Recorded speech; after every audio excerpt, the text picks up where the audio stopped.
কি চিনতে পারা যাচ্ছে?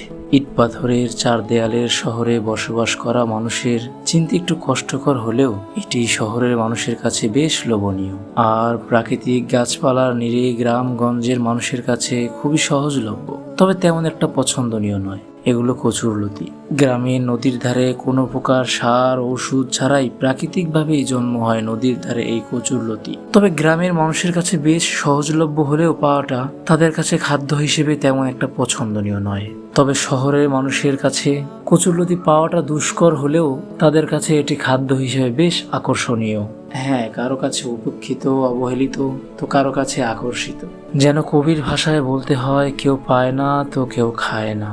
এই কচুরলতির সাথে আমাদের বাস্তব জীবনের অনেকটা মিল রয়েছে। তবে যাদের কোষ্ঠকাঠিন্য আছে তারা এই কচুরলতি খেতে পারেন, বেশ উপকার পাবেন। এছাড়াও কচুরলতিতে রয়েছে প্রচুর পরিমাণে ফাইবার, আঁশ, ভিটামিন বি ও সি।